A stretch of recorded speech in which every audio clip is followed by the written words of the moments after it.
जय हिंद दोस्तों, कैसे हैं आप सब। आज हम महाराष्ट्र में स्थित औंधा नागनाथ की बात करने जा रहे हैं, जो कि 12 ज्योतिर्लिंग में से एक ज्योतिर्लिंग है। दोस्तों, औंधा नागनाथ ज्योतिर्लिंग, जिसको नागेश्वर ज्योतिर्लिंग भी कहा जाता है, वह गुजरात को द्वारका में स्थित है। और कुछ लोगों का मानना है कि ये 12 ज्योतिर्लिंगों में से एक औंधा नागनाथ हमारे नागेश्वर ज्योतिर्लिंग है। दोस्तों, ये अलग अलग लोगों की मान्यता है।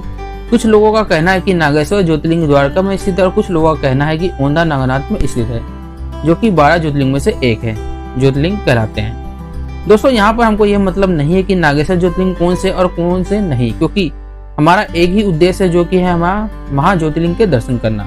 चाहे वो गुजरात में स्थित हो, चाहे वो हमारे महाराष्ट्र में स्थित हो, हमको मतलब है भोलेनाथ के दर्शन करने से। आज हम बात कर रहे हैं दोस्तों औंधा नागनाथ की, जो कि महाराष्ट्र की हिंगोली जिले में पड़ता है। दोस्तों, आज की वीडियो में एक एक करके सारी बातों का वर्णन करूंगा। औंधा नागनाथ को हमको पहुंचना कैसे है, कितने दिनों का हमको वहां पर स्टे बनाना चाहिए, और होटल का हमको वहां पर क्या व्यवस्था है, खाने पीने की हमको वहां पर क्या व्यवस्था है, और साथ ही साथ हमको औंधा नागनाथ कब जाना चाहिए, और हमारा कुल खर्चा कितना लग जाएगा। तो बिना विलंब किए दोस्तों हम वीडियो को शुरू करते हैं। सबसे पहले बात करते हैं कि हमको औंधा नागनाथ कैसे पहुंचना है।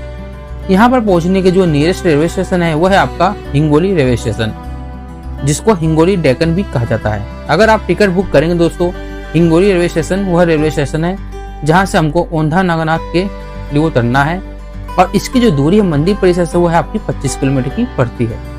और ये 25 किलोमीटर की दूरी आप दो माध्यम से तय कर सकते हैं। एक तो यह कि वहां पर चलती है बस, और बस आपको 1 घंटे में औंधा नागनाथ पहुंचा देगा। बस की अगर मैं कॉस्ट की बात करूं, ये एक व्यक्ति का 60 रुपए से लेकर 70 रुपए लिया जाता है, और आप औंधा नागनाथ मंदिर पहुंच सकते हैं। दूसरा विकल्प है आपके पास टैक्सी। आप वहां से टैक्सी बुक कर लीजिए। अगर आपका परिवार बड़ा है तो आप वहां से टैक्सी कर लीजिए। टैक्सी वाला जो आपसे चार्ज लेगा दोस्तों 400 से 500 लेगा, और आपको मंदिर परिसर छोड़ देगा। तो दोस्तों, ये था आपका ऑप्शन ट्रेन का। और अगर आप फ्लाइट से आना चाहते हैं तो आप नियरेस्ट एयरपोर्ट है, वो है आपका नांदेड़ एयरपोर्ट, जो कि 60 किलोमीटर की दूरी पर स्थित है।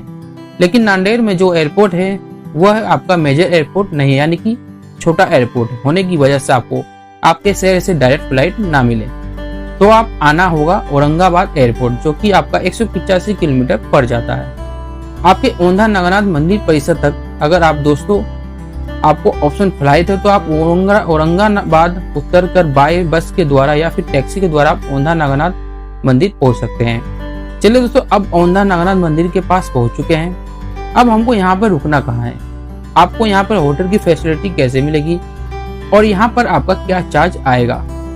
पहली बात की दोस्तों, यहाँ पर आपको होटल ज्यादा देखने को नहीं मिलेंगे, क्योंकि यह छोटा सा इलाका है जिसको औंधा कहा जाता है। यहाँ पर स्थित है हमारे महादेव की ज्योतिर्लिंग। दोस्तों, आपको होटल के ज्यादा वैरायटी तो नहीं मिलेंगे, लेकिन अगर आप वहां पर 1 दिन का स्टे बनाना चाहते हैं तो आप स्टे बना सकते हैं। होटल दोस्तों आपको मंदिर परिसर से 1 किलोमीटर के दायरे में मिल जाएंगे। अगर मैं यहाँ के कॉस्ट की बात करूँ, 400 रुपए 500 रुपए से स्टार्ट हो जाता है, और 1000 रुपए तक आपको सारे होटल देखने को मिल जाएंगे। हाँ, अगर आप महाशिवरात्रि में आते हैं या फिर सावन में जाते हैं तो होटल के कॉस्ट थोड़े से बढ़ जाते हैं, और इनका कॉस्ट 1000 बढ़कर 1 दिन का हो जाता है। इसी के साथ साथ हम यह बात कर लेते हैं हमको भोजन की क्या व्यवस्था है।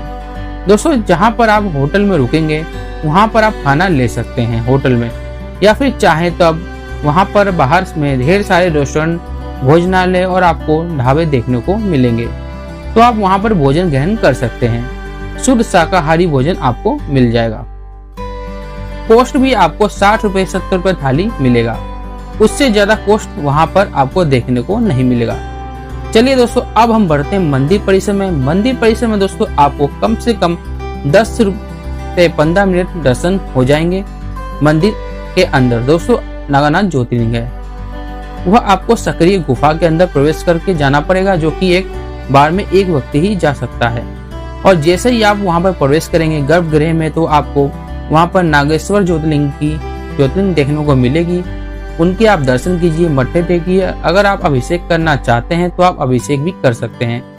यहाँ पर आरती के समय चांदी का आवरण हटाया जाता है, लेकिन अगर आप आरती के बाद जाते हैं तो वह चांदी का आवरण ज्योतिर्लिंग के ऊपर ढक दिया जाता है, और पुनः आरती के समय इसको हटाया जाता है।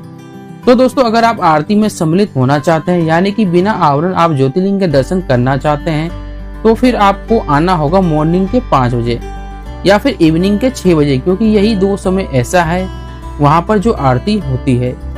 इसी आरती में वहाँ पर चांदी के आवरण हटा दिए जाते हैं, जिससे आपको ज्योतिर्लिंग के दर्शन आसानी से हो जाएंगे। चलिए दोस्तों, अब यहाँ पर दर्शन कर सकते हैं, दूध चढ़ा सकते हैं, जल चढ़ा सकते हैं और साथ ही साथ आप यहाँ पर मत्था भी टेक सकते हैं। हर हर महादेव का जाप करते हुए मंदिर परिसर के बाहर आइए। एक बात का ध्यान रखिए, सक्रिय जगह है जहाँ पर आपको एक एक कर जाना है, जल्दीबाजी नहीं करना है वहाँ पर कि किसी को तकलीफ ना हो। चलिए दोस्तों, बात करते हैं हमको औंधा नागनाथ में और क्या जगह है घूमने के लिए, देखने के लिए। तो दोस्तों मंदिर परिसर में ही आपको भी छोटे छोटे ज्योतिर्लिंग देखने को मिलेंगे कि 12 और अलग अलग ज्योतिर्लिंग है। वहाँ के मंदिर, वहाँ पर शिवलिंग की स्थापना की गई है। आप वहाँ पर जाकर भी दर्शन कर सकते हैं। साथ ही साथ वहाँ पर अहिल्याबाई का एक स्टैचू है। जैसे ही मंदिर परिसर में प्रवेश करेंगे उनके भी आप वहाँ पर दर्शन कीजिए। और दोस्तों साथ ही साथ वहाँ पर मंदिर परिसर में ही 2 कुंड बने हुए हैं, जिसको कहा जाता है शेष कुंड और भव कुंड। दोस्तों इस कुंड के भी आप दर्शन कर सकते हैं और आप यहाँ पर जल ग्रहण कर सकते हैं।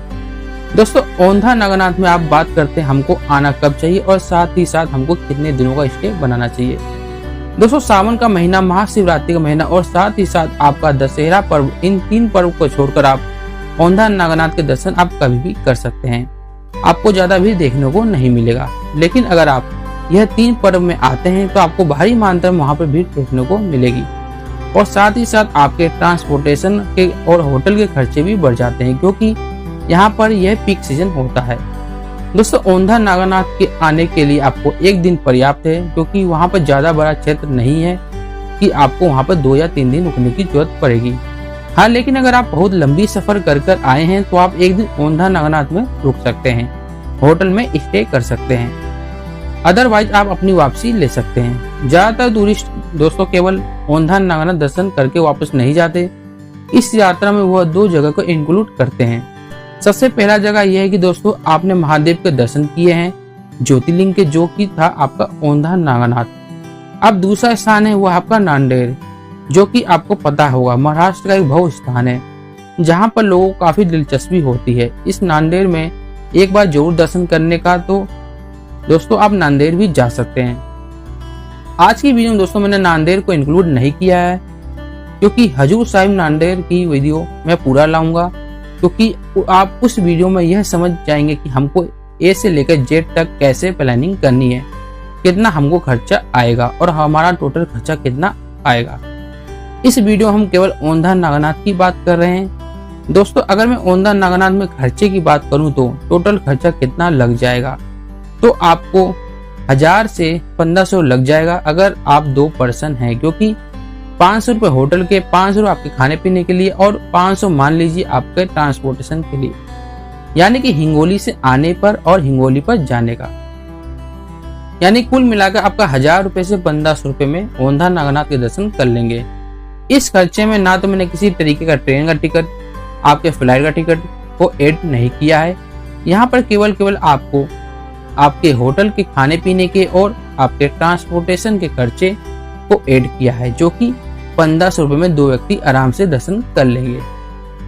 अगर आप कोई फिजूल खर्चे नहीं करते हैं तो दोस्तों ये भोलेनाथ का स्थान, जिसको मैंने आज की वीडियो में विस्तार पूर्वक वर्णन किया है। इसके बाद भी अगर आपको कोई डाउट है तो कमेंट सेक्शन में जरूर बताइएगा और मेरे चैनल को सब्सक्राइब करिएगा।